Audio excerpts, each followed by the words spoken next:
In this video, we'll look at how to find vector and parametric equations of a plane that contains a specific line and not the z-axis. So this question is right out of your textbook. It's page 279, number 11. It gives you the equation in the textbook: x equals 7 minus t, y equals negative 2t, and z equals negative 7 plus t. And our goal is to find vector and parametric equations of a plane that contains this line and not the z-axis.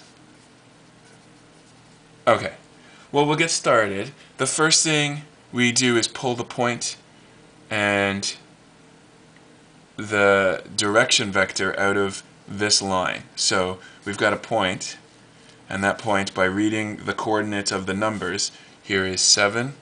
There's no number here, it's just a t, so that means there's a 0 for the point, and here it's a negative 7. So that's our first thing. There's our point. We also have at least one vector. Let's just call that v1. And that vector is made up of this line's direction vector, which we read off the coefficients of t as negative 1, negative 2, and 1. Got that from the coefficients of t. Well, we actually can get a second direction vector. We need two direction vectors for a plane. And the second direction vector is this. Here's the key. If we know it can't touch the z-axis, then we know it has to be parallel to the z-axis, which means we need a vector in the direction of the z-axis. What does that look like? 0, 0, 1. Now we know it's going to go with this direction vector, that is part of the line that it has to include, and this direction vector, which is parallel and never touching the z-axis.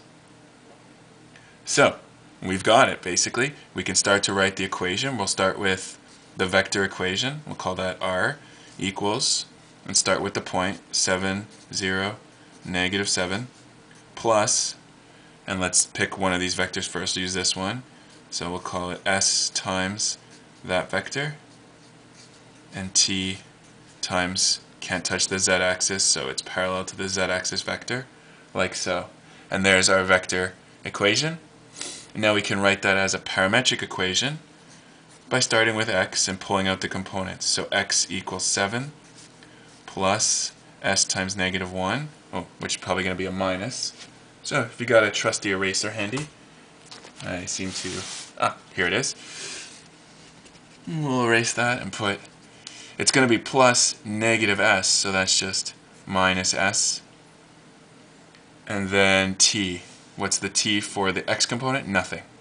So we move on to y. Parametric equation for y is nothing here, 0, plus s times negative 2, so that's negative 2s. And then for t, nothing. And then finally, for z, we get negative 7 for the z component, plus 1 times s, which is just s, and then t times 1 is just t. And we've done it. We found the vector and parametric equations. How did we do it? We pulled out the point and the direction vector from the given line that was in parametric form. So we had a point and a direction vector. We got our other direction vector by knowing it has to be parallel to the z-axis.